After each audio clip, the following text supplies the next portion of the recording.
us? They. Yeah, the people in the video. Oh yeah. Hello, people in TV land. Yeah, I have a good mic. They can hear us. Cool. They. They. What do you mean they? Hello, beautiful souls. I'm Tara Green, roaming the Pacific Northwest wild and free. I'm in Ashland, Oregon with my friend Mattityahu, and he's been doing some really interesting research that we're going to talk about today. Thanks for having me. Yeah. I don't usually do interviews, so this is cool to be sharing things.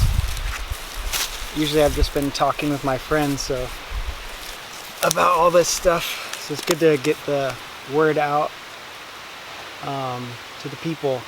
Yeah, so what is it that you have been studying? Well, I've been studying a lot. Basically, you know, I guess you could say I got pulled into the sovereignty movement, and like some family members died really, and then I had an inheritance and I wanted to look into how to protect that inheritance, and it kind of got me into the sovereignty stuff where I could like use legal things to protect my estate and things like that. And through that I learned about like the right to travel, that we don't actually need to be licensed or have insurance or registered because it's a right, not a privilege that we're granted. And so we pretty much have free exercise of that right so long as we're not harming anyone.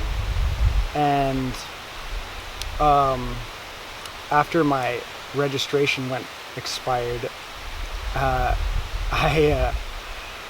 didn't do anything about it, and then things happened. I was driving without insurance and I got caught and I got a ticket, and that caused my license to get suspended, and I kept driving, and I was, you know, I'd try to talk to the cop and be like, well, I don't have to have it, and learned that I'm really not going to get anywhere explaining things to a police officer, because if he knows who I am, he's going to give me a ticket anyway, and I'm going to have to explain it in court. So basically I have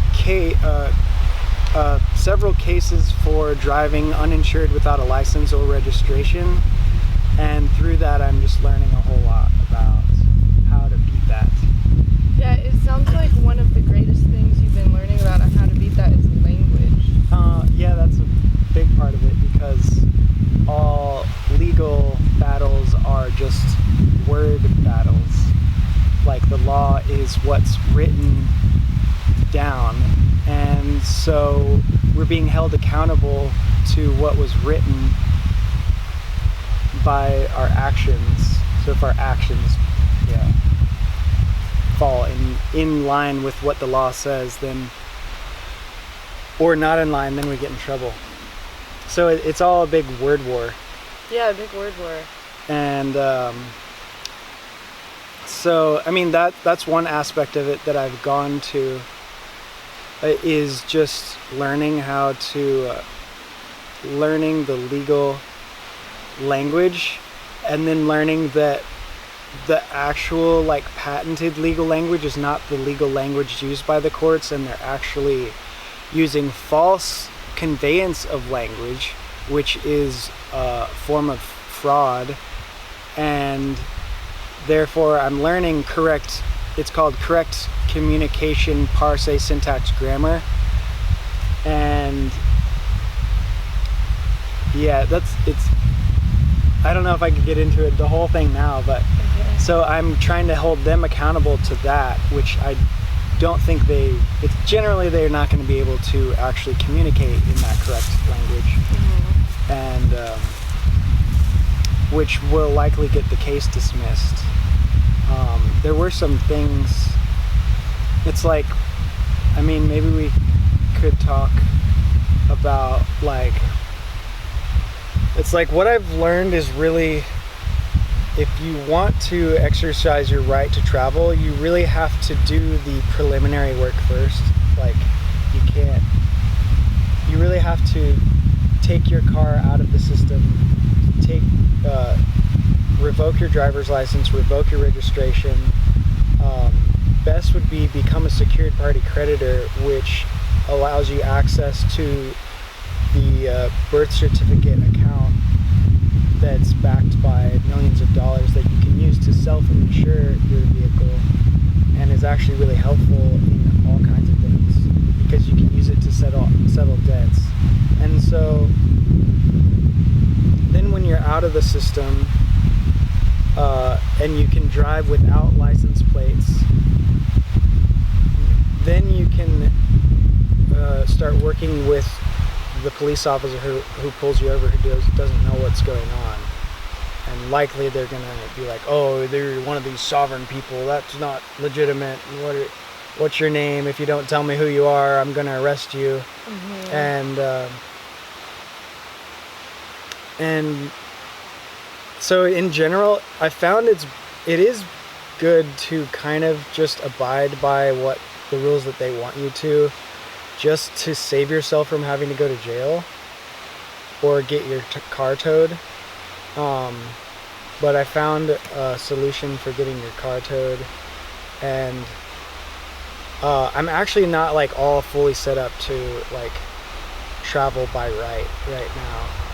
I haven't taken my plates off, which actually ties me into the system and allows them to give me tickets. Mm-hmm. You really have to unhook yourself so they can't actually, write your license number or your license plate on the ticket. Mm-hmm. Yeah, so as long as we have as long as we're paying for license plates and stuff, then we're consenting to them.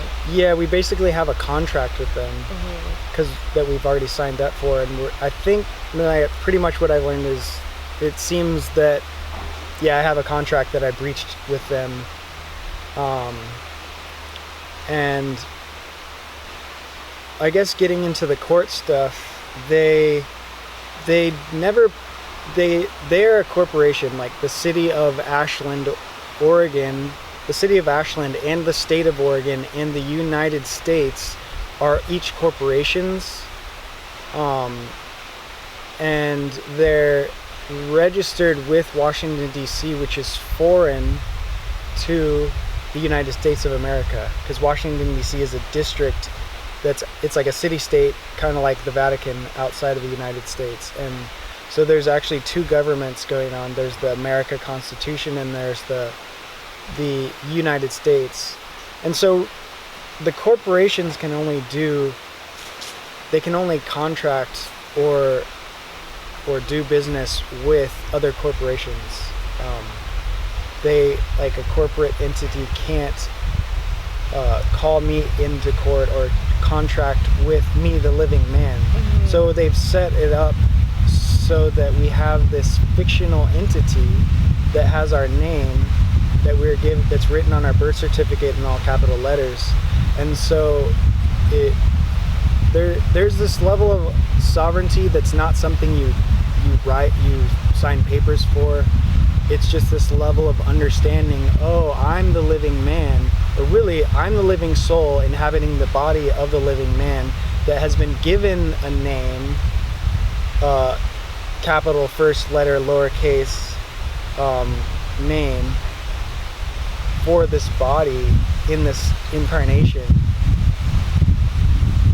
And then there is like a fictional corporate person that has that same name but in all capital letters, that is like on a birth certificate that's held as a securities bond in London. So there's this tie between London, Washington D.C. and the Vatican. Mm-hmm. It's like, the religious control, the financial banking control, and then the political control. Mm-hmm. And I kind of think of it as like the three-headed beast that met Yeshua during his fast in the wilderness, that tried to tempt him to become a Luciferian. Yeah. But he was like, look, I'm your father. I already have legally, or in legal language, I already have higher jurisdiction than you in this universe. Why would I want to do business with you lower courts who are, rebelling against the true way of goodness?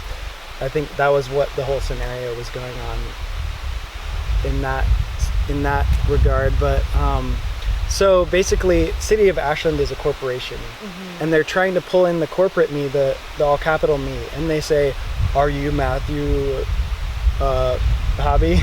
I guess we could tell my name. Are you this name? And then people go in because they're acting in their minority, like below age 18 level. They're not acting in their adult majority consciousness, and they say, "Yes, I am that name. I'm here because I was speeding." "Were you speeding?" "Yeah, well, no, I wasn't speeding." And then they get into this whole argument like, "Oh, I wasn't doing that." And then they're defending these statutes, and the judge can just really interpret the falsely conveyed language to fit what they want, to allow the ticket to get so because it's a corporation that's there to do business and generate income, and they're trying to generate income off of you. And so what you need to do is say, "Well, I'm here by special appearance in the first letter capital lowercase name as a beneficiary of the estate named all capital full first and last middle name and that separates you from the fictional entity because they've called the entity into court." And then it kind of takes liability off of you, the living man, and for one, like when whatever contract we entered into with the driver's license, we entered into it as the all capital letter name, not without full disclosure that what was going on. So any contract that we've signed without full disclosure of all the details is actually void. And therefore, I mean, it's hard to argue. I don't know how to necessarily argue all that, but yeah, they're definitely not telling us everything and manipulating us into agreements with them that we don't really consent to if we fully understood it. Yeah, and so that brings up like basically any legal documents where you have to go to a courtroom or sign a ticket. You want to write your name, and then after that you write under duress. And like if you think about it, under threat, duress, or coercion, all contracts are void. And if you think about it, you're on the side of the road, a cop's gonna either take you to jail, tase you, or that's called threat or duress. You're signing it under duress as a matter of survival so that you don't get harmed. Just by like kind of default, it's like, okay, just for my survival, I'll sign this, but I'm not waiving my rights because I'm doing this under duress. And then coercion is like they've led you to believe that the contract is something else that it isn't. So that kind of voids it. But usually the arguments don't go that way. Like when you're getting pulled into court, you want to change your whole stance from defending your position as the rightful, you have a right to hold this position and defend it, to like, you guys are the ones breaking the law. I'm creating a counterclaim against you, and you don't even have a verified claim that I have harmed anyone. And so I can't actually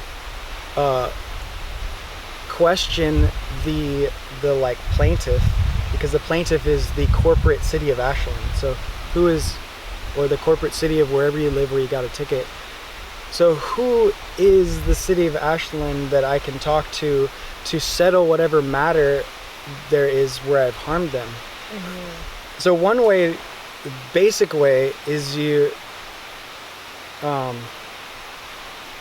should also just tell where I'm like learning things, because basically every court case, it's like you have a judge who's supposed to be a mediator between one person who got harmed and another person who harmed that other person, and that could be financially or physically, or they really, like, I learned this from there's a course called How to Win in Court, and that's a recommended course to take by a website called urlaw.org. So I've been studying urlaw.org for the actual like techniques to apply, but I'm applying that to the knowledge that I understand from How to Win in Court, which just tells you like what court cases are and how they work, and the procedure, because you have to file everything according to the proper procedure, or else you have defects. Really, if you want to do this, you need to know court procedure and read. It's called How to Win in Court. So you buy that program, and then go to urlaw.org. You could watch their videos on YouTube if you're just kind of beginner and then not ready to dive in. And then from there, you can look up your own state's civil procedure document. I ended up printing that so I know what their procedure is. Then there's federal procedure, and then you need to kind of just over time I started learning how to do legal research. You know, you want to back up your case with Supreme Court laws and legal definitions and all these things, and it kind of just wrapped together and started happening. I kind of I was on some kind of point that I went on this like where I'm learning this from thing, and I don't know exactly where I was. Feel free to jump around, like whatever flows. So it sounds like ideally you want to get out of the system in order to fight them, but right now you're like in that process. Yeah, I kind of postponed my taking my car out of their system, and just so I can deal with the court case. And I think I was on like, you know, if you're in any defense position, like apparently 98% of court cases fail because people are just going on defense and trying to defend themselves, when really what they need to do is look for the ways that the courts are harming you and go on offense against them. And so at first I was coming at this this whole like naming your, you know, claiming your name and doing this, you know, claiming beneficiary of the state. But I realized like prior to that, you need to like make sure they have filed all their papers. Do they have their oath of office? Do they have their bonded insurance?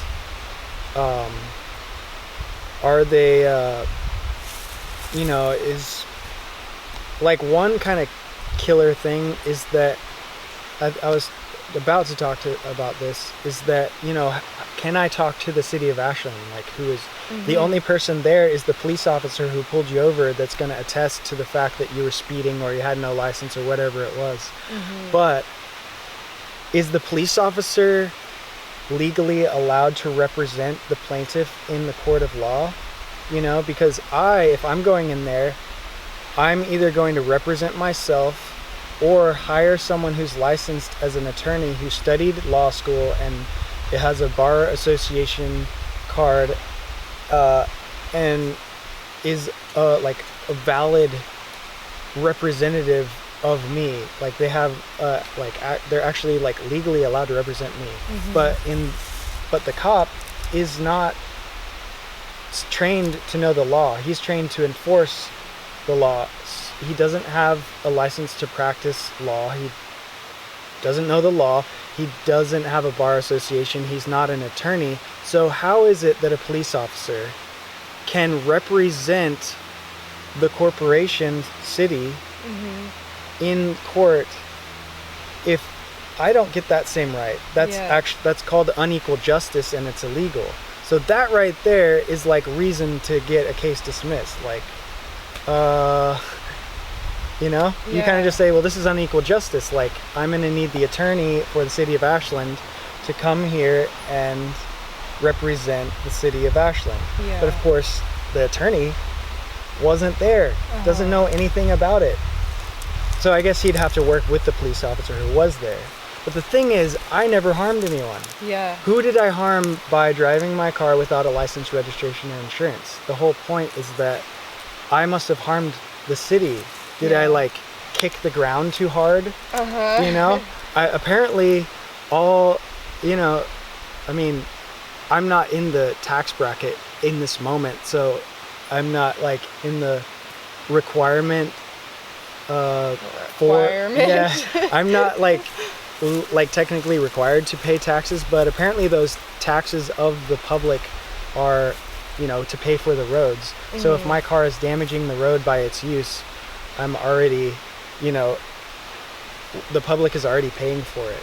So, but anyways, so the second thing is you want to actually write in the papers the motions that you send. Like, send a motion to dismiss for failure to state a claim.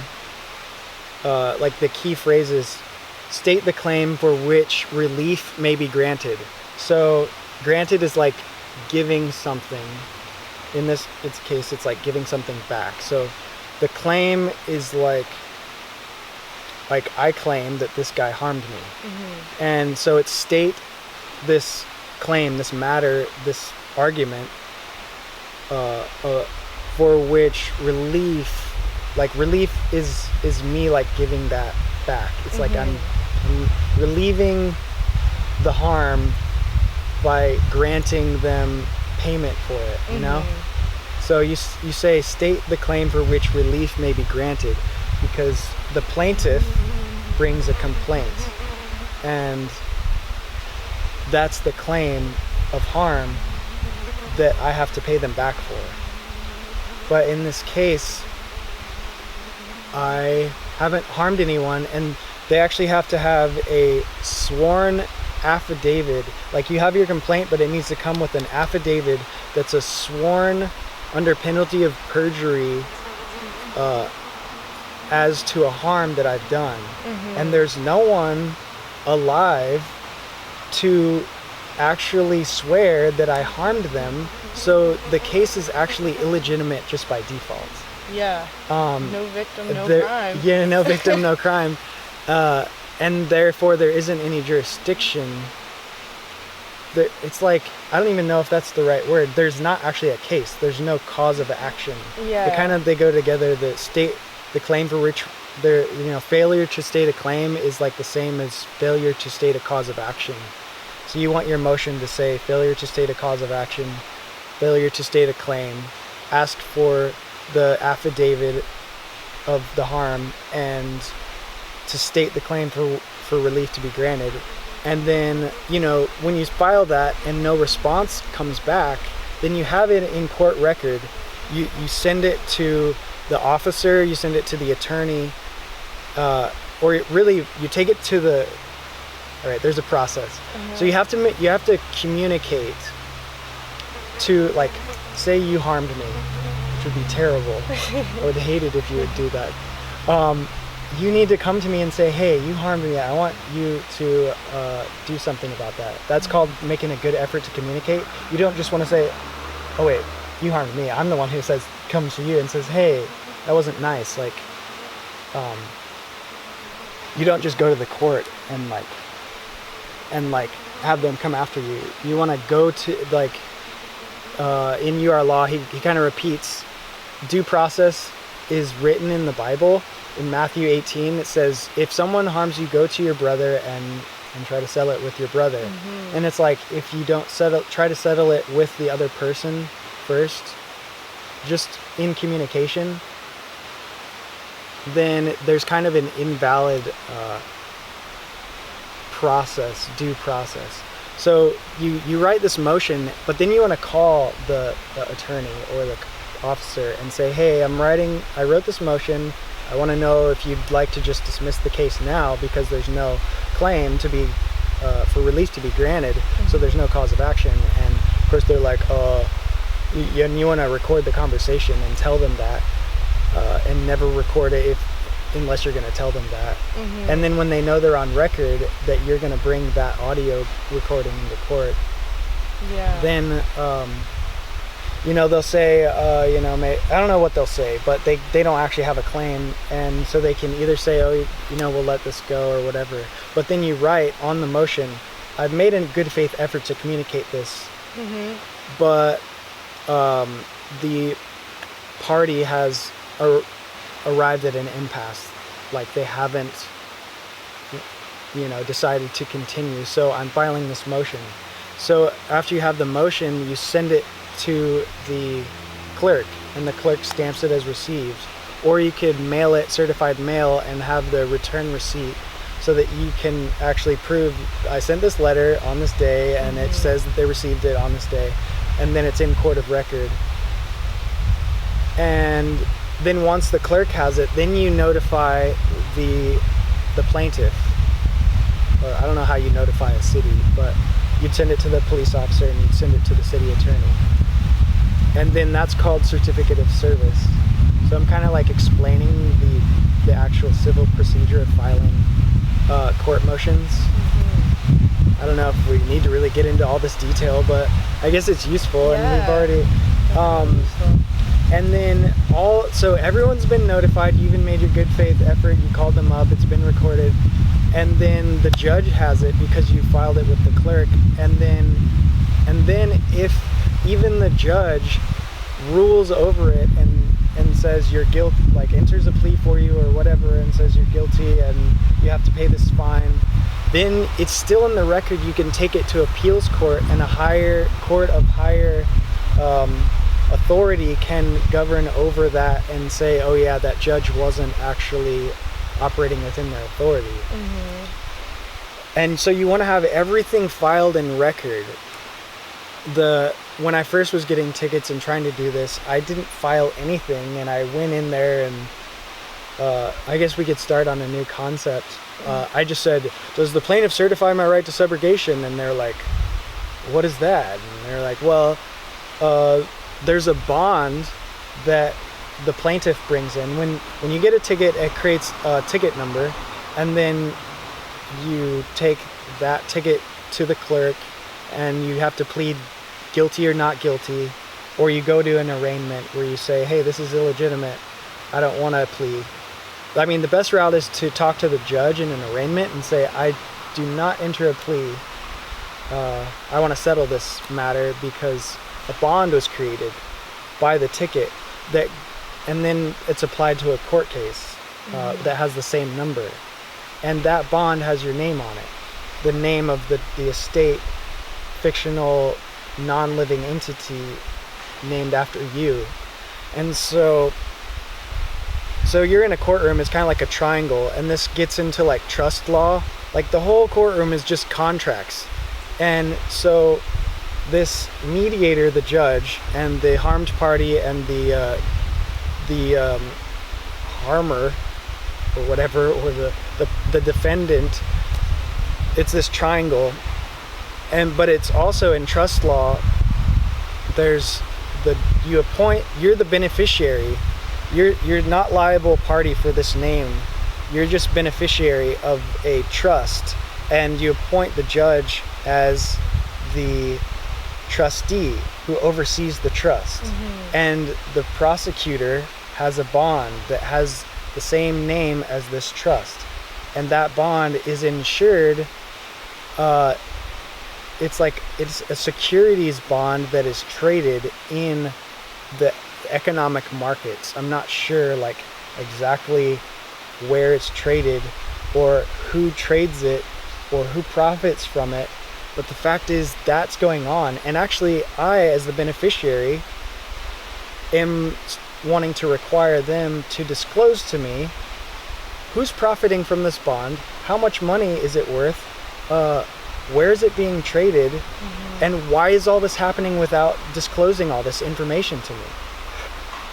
And so anyways, this bond is worth money, and it has your name on it. So I, as beneficiary, have the right to claim what has my name on it.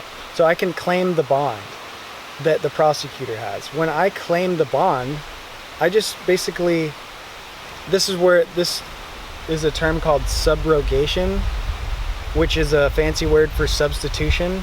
So when you can claim that bond, when I can claim that bond, I can substitute myself for the plaintiff. Like the subrogee is the person who does the substitution. The subroger is the one who has to give that substitution to me. And so I asked them, does this plaintiff certify my right to subrogation? They say no. It's like, okay, well, provide to me in writing that you deny my right of subrogation under oath, because it's a right to subrogation. So if they're denying a right under oath, then they've violated their oath of office, and then they're not acting in their official capacity, and I can actually sue them. I can create a claim against them because they're hassling me in a violation of their oath. But anyway, the goal of this is to, when you subrogate and substitute yourself for the bond, for the plaintiff, and use that bond, you have the same rights, privileges, remedies, and all the same abilities that the plaintiff had. Like, you can say, you know what, I just want to just forget about this. Yeah. I'll just discharge the case. And so ideally you want them to certify in writing that you do have a right to subrogation, and at that point you just basically tell your trustee, okay, this bond is worth money, so what I want you to do is use that extra funds that are generated by this securities bond in the stock market to pay for whatever debt you say my account owes. And so basically the clerk is a banker for this corporation, and so at that point they would have to just either they're just going to say, you know what, I don't want to worry about it, let's just dismiss it, or they're actually going to use those securities funds to pay for all the debts that are named in the case. And then, but as subrogee, I can discharge any charges so that it doesn't go on my record.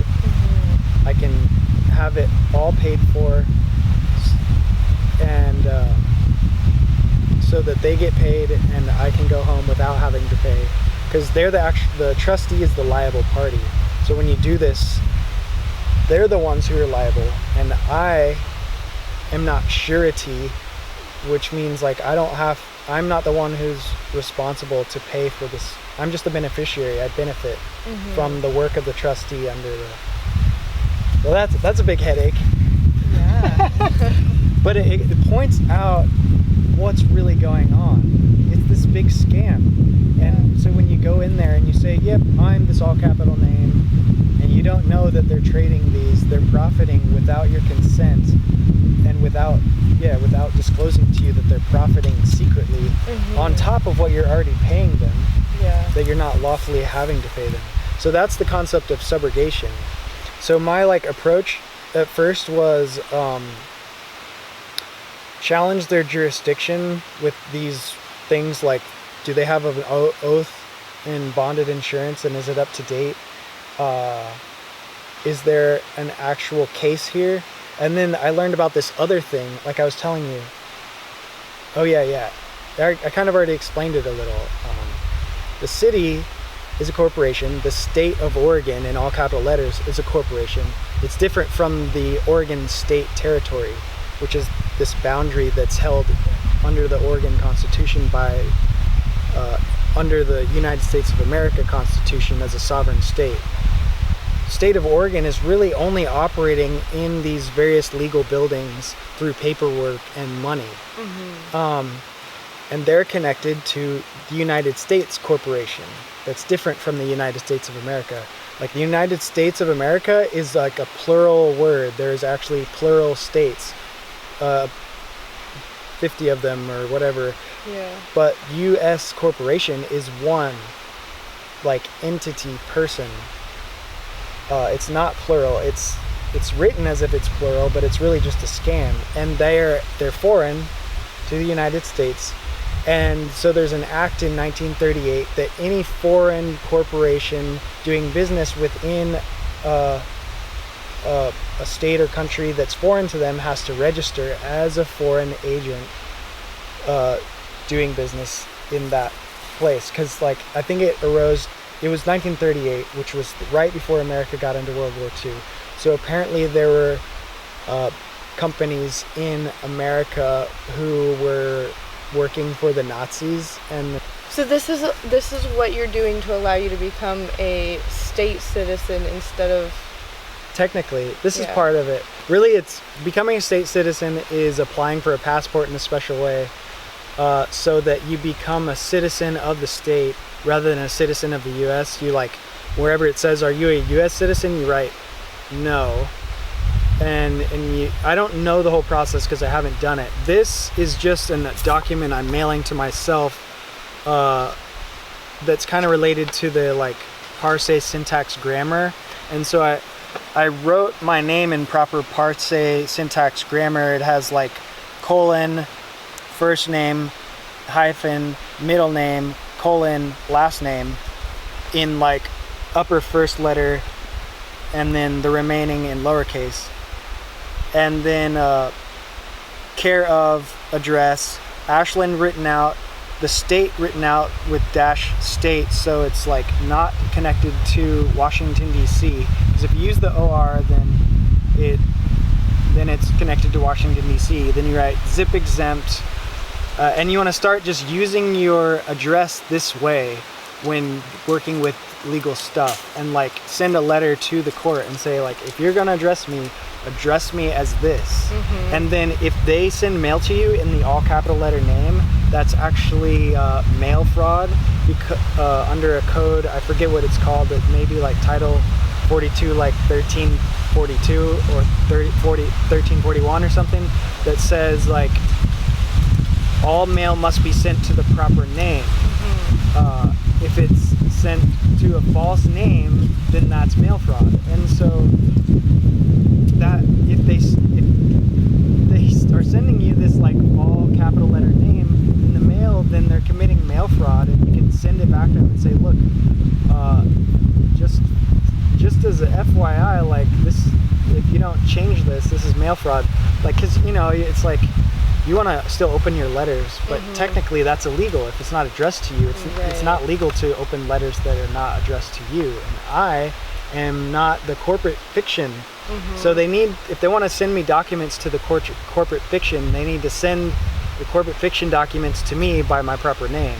Yeah. So you can require them to do that, but then you write non-domestic without U.S. corporation, and then so you might need to edit that so it goes in a cohesive thing, and I already explained it like twice or three times. Yeah, no, I'm glad you did that again. That's good. Yeah, and then this is something I'm sending it registered mail. You tape this and tape that, and then I keep this open so I can write the registered mail number in there.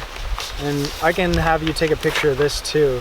This is getting to I'm mailing this to myself with a registered mail number, which registers it with the U.S. Postal Service. So this document has a registration number. And then it's called a live life claim. So it's claiming that I'm a living person, not a fictional entity. And it's written in correct communication parse syntax grammar. And so I have 3 witnesses who are also live life claimants or live life claimants, and then I'm the 3rd person. So you have a passport photo, your thumbprint, and then you tape a piece of your hair, so there's like a DNA of a living person on this page. And it talks about like what day I was born, where, to whom, what parents, and then talking about the witnesses and explaining that this is written in proper communication. And this proper communication is it's this patented language that means no matter how it's written, it can't be misunderstood as saying something else. And then I use that actually against them. It's something I'm kind of taking on because I postponed my court date, and it gave me like 2 more months to prepare for court.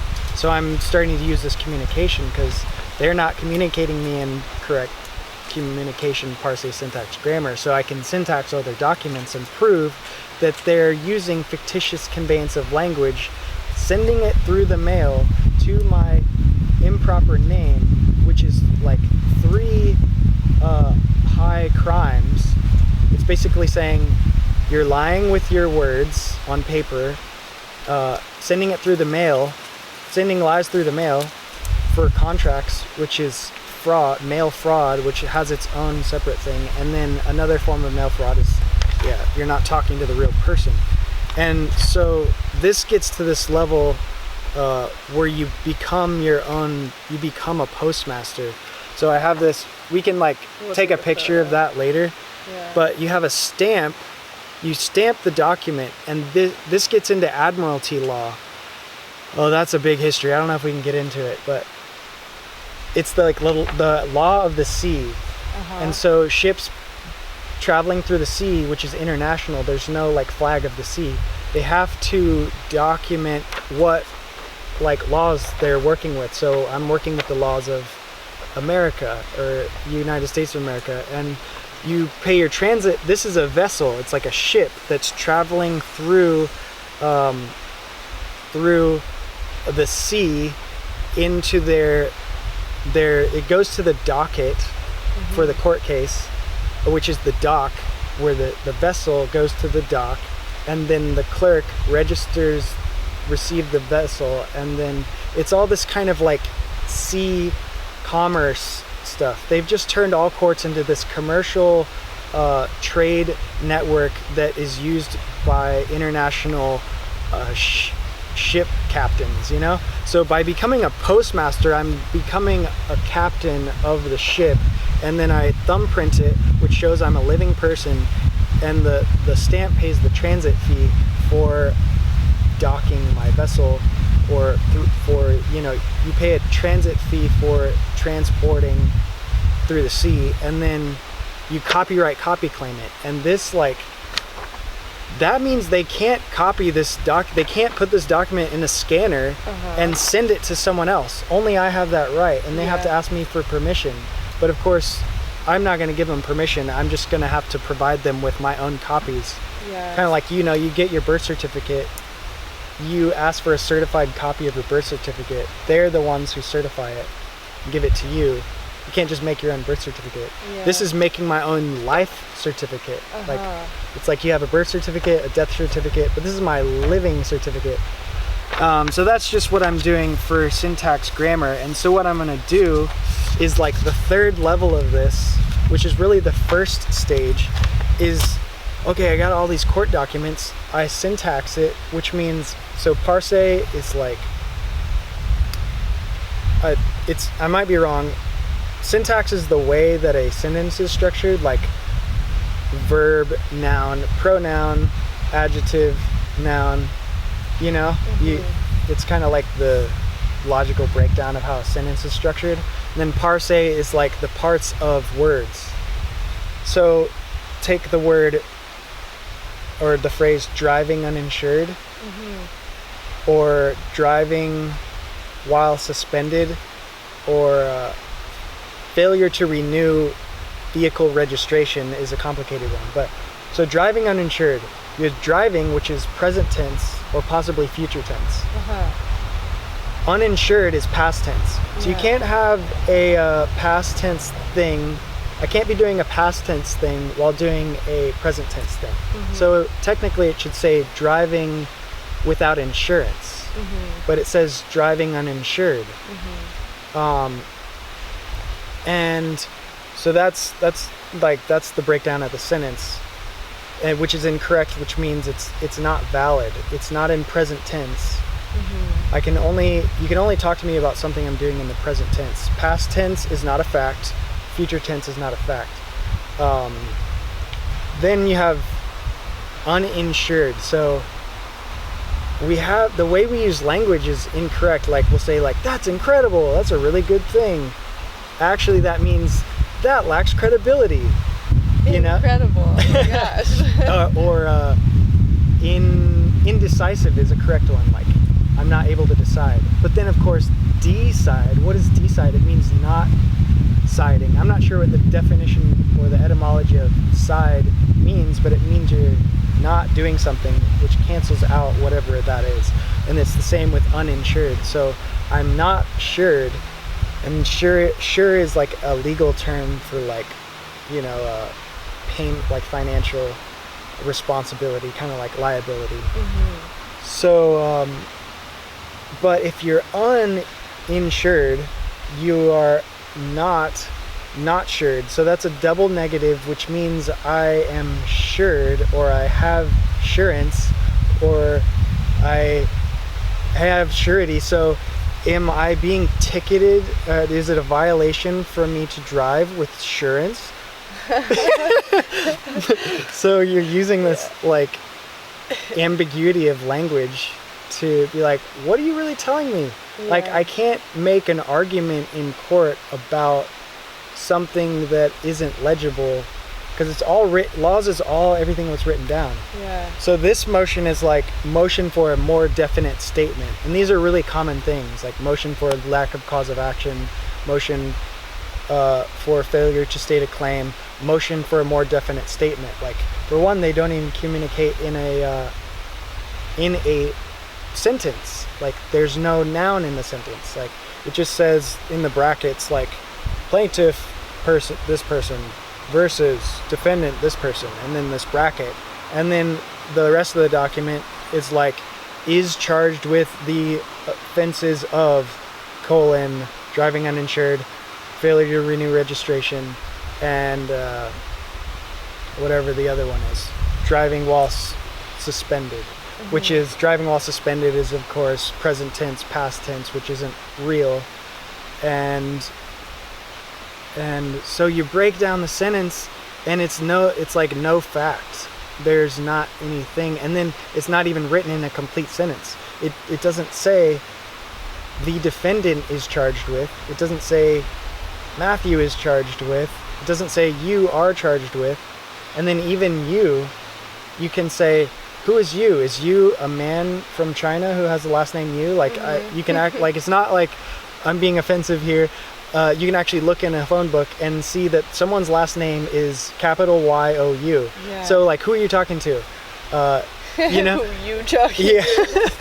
And then another thing, apparently the guy who created this patented language was the legal counsel for Bill Clinton during the like sexual allegations case. And one of the things that Bill Clinton said was like, they were like, is this blah sexual blah, and he was like, well, that depends on what the definition of is. And I haven't quite looked at how to know what that means, but it kind of raises things like, so is charged with, like, yeah, like, so you can say like, is this correct?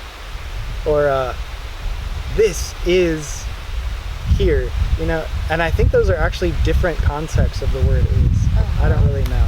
I don't want to spend a lot of time on that. That's but really interesting. Something yeah. fun to look into. So there's no fact or entity or being that's being charged with, and plus charged is in the past. So I'm doing this whole parse syntaxing and sending it back, saying, you know, I think you might want to correct this so that I can actually like rebut the statement in the first place, but I'm pretty sure that you might be using fictitious conveyance of language, and that's actually this high crime. And then you put your stamp on it for the transit fee, thumbprint it, write copyright copy claim, and then your name in proper parse syntax grammar. And that makes you postmaster of the document. And doing all this weird postal stuff, it puts it under the jurisdiction of the Universal Postal Union. I think I was talking about that. Maybe that was just earlier before we started the video, but it's kind of like the New World Order. They like govern their, like, all treaties and contracts are sent through mail between other nations. So the postal union, the Universal Postal Union in Switzerland, that is like connected to the U.S. Postal Service in America, they have higher jurisdiction than the governments, but I guess they just regulate commerce and communication. So when these lower courts, like just the small municipal court of a small town, is using fictitious conveyance of language, which is a crime according to this extremely high jurisdiction that's even beyond the Supreme Court and the federal court, with all these like penalties for doing this, mail fraud and false name, it actually like stacks up criminal charges on them.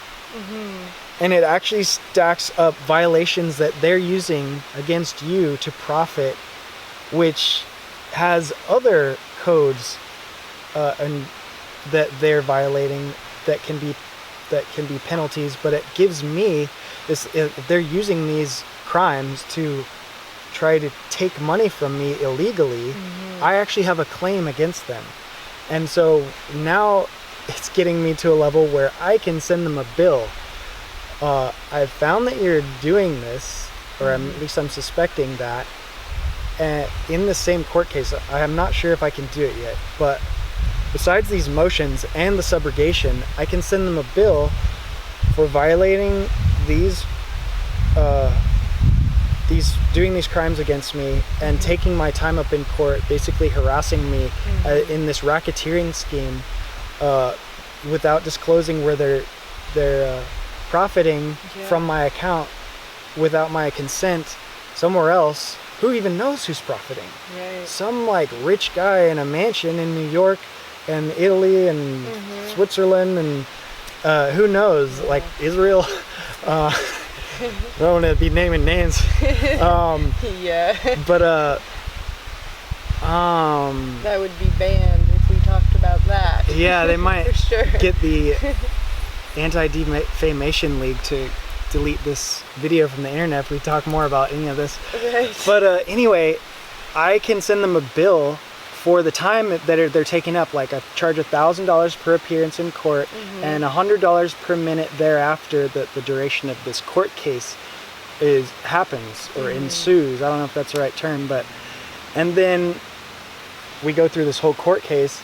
Even if the judge dismisses it and says, you know what, we don't want to deal with this. We see you know what you're talking about, or we don't really know if you know what you're talking about, but this is just a big headache, or whatever they do, especially if they, I don't know, if they charged me. Well, the thing is, if they charged me guilty and made me pay, I'm going to subrogate and have this bond set off by the account. But anyway, I can send them this bill, and then I record that bill in record and send it to small claims court.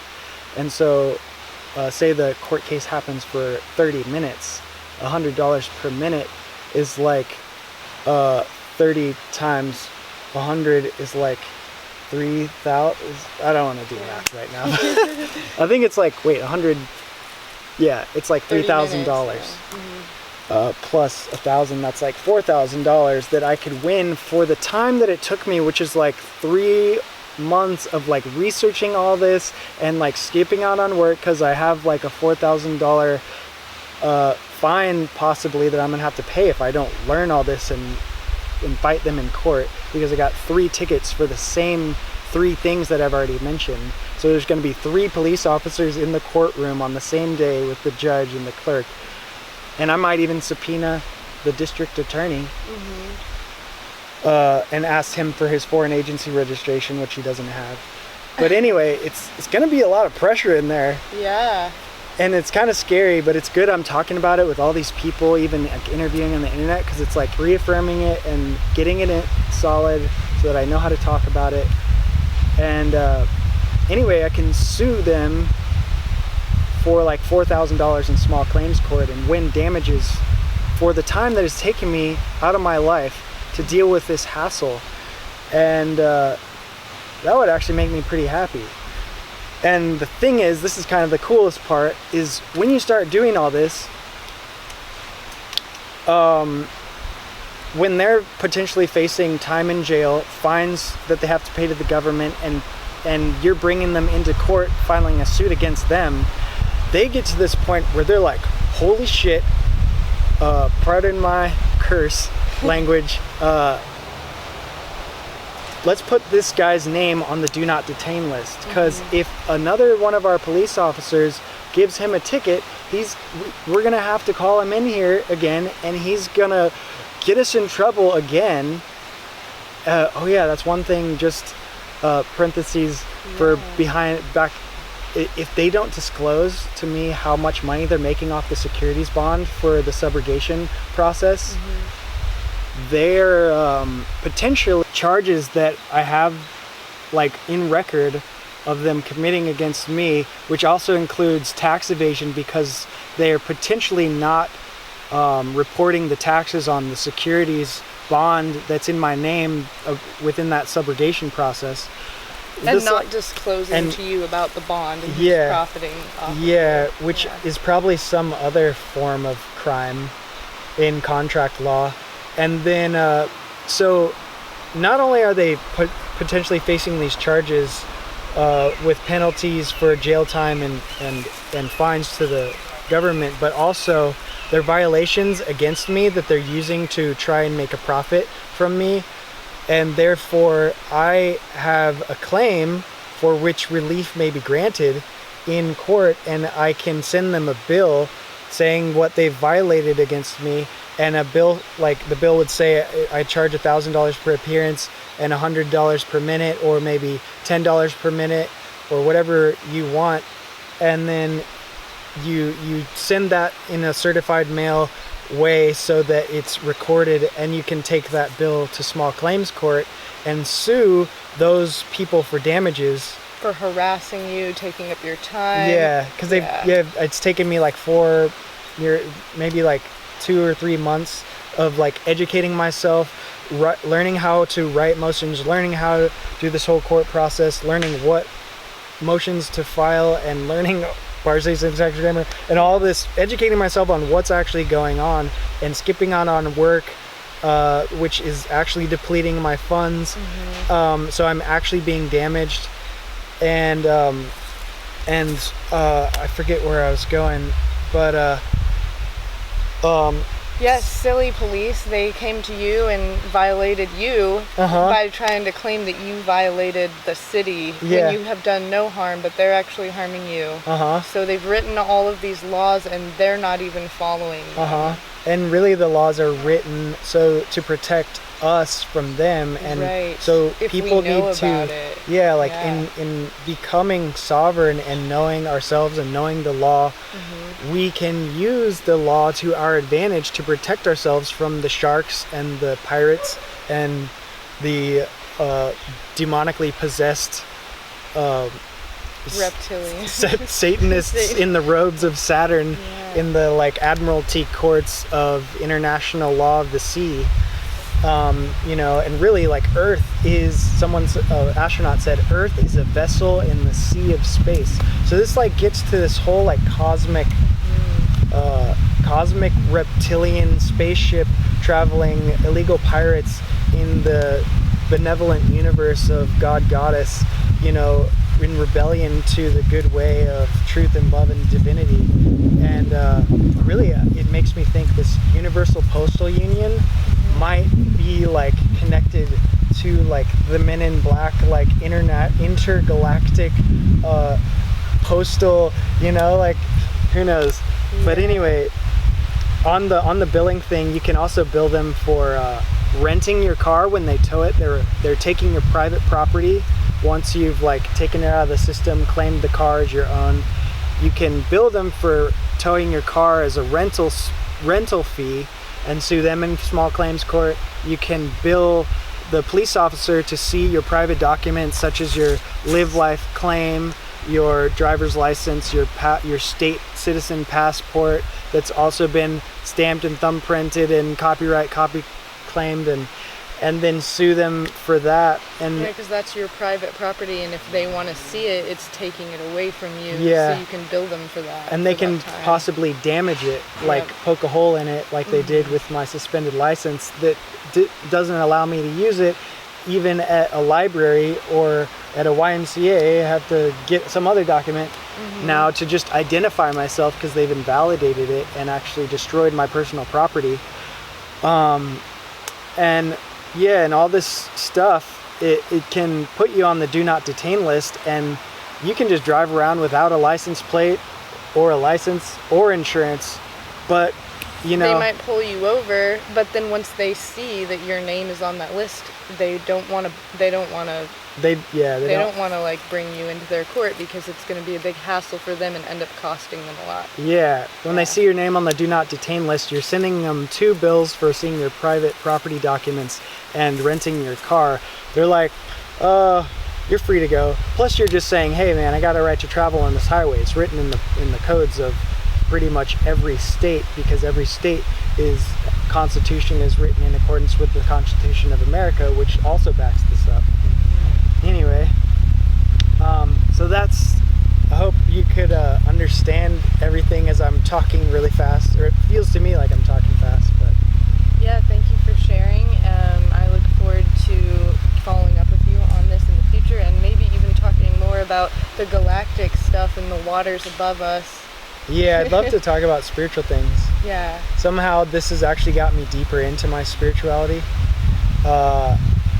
I've kind of been like a little bit falling off my path, but this has like focused all my energy just on the law and like being on the computer, and it's like, okay, I just need to take like 3 hours to go to the park and just meditate and like sit and listen to the river, and I've started doing more of my practice, and it's cut out a lot of other things that were distracting me.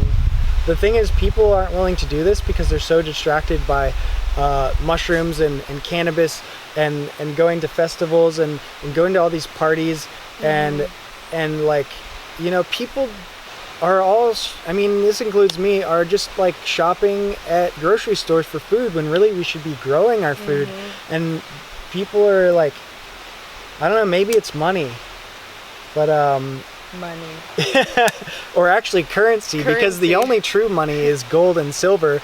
But when the US went bankrupt and was taken over by the US corporation, they started making notes, which aren't actually money, and that's the only form that the state is actually required or able to require us to pay with is money. But you asking me to pay with gold and silver? Anyway. Yeah. So maybe we should close. All right. Do you have anything, any messages for the universe? Maybe just by everything I've said, like, yeah, maybe like prioritize your life. Like, these are the things that it takes. It sounds like a lot of legal jargon, and whatever, but like, it takes doing these things to actually take the country back that's being overthrown by the cosmic pirates with the reptilian bloodlines that have the you know, the mark of the beast written on their foreheads, or maybe not yet. On that note, reject the cyborg agenda apocalypse of the last days, in which they will be implanting computer chips in our wrists for currency in the Admiralty commerce system, and definitely reject the computer brain implants that are going to enslave us to the master computers held by Washington, D.C., the Vatican, and London, to make everyone a corporate fictional dead slave and really become the living man as a spiritual living man or woman, as a spiritual being inhabiting a body, knowing who you are, claiming your sovereignty. Claiming your sovereignty isn't really something that you just sign a paper in red ink and you just say, well, here I'm sovereign. Like, it doesn't really mean anything. Being sovereign means knowing the law and actually using the law to your advantage to hold public officials accountable to the laws that they're required to live by according to their oaths of office. And yeah, this is just what it takes to be free. Like, I mean, it would be nice if we lived in the Garden of Eden.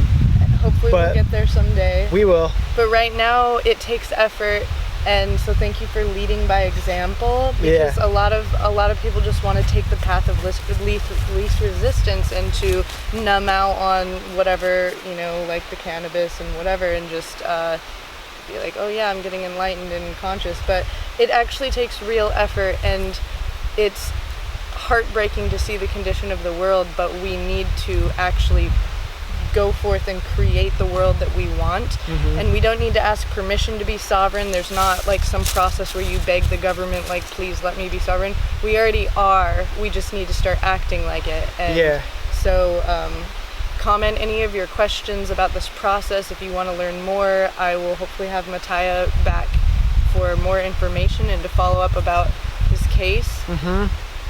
And one final short thing I just wanted to say is that none of this is actually conspiracy theory. What I've learned looking at all these laws and codes and back doors into the birth certificate and the bonds and everything and how they're held everywhere is written in paper and legal documents that is accessible to the public, that this conspiracy is a fact written in law and it's happening. But this is where the rubber meets the road, and it's all documented. They have to disclose it to us. It's the way that they can get around common law or natural law by letting us know, so that there's some sort of loophole there. But it is definitely written right in front of you, all around you. Pull out a $1 bill from your wallet, look at that Federal Reserve note. It says right there on it, in service of the New World Order. So yeah, thanks for watching. Subscribe to hear more, and like this video, comment any of your questions, and remember to stay wild and free. Blessed be. May peace be with you, Jedis.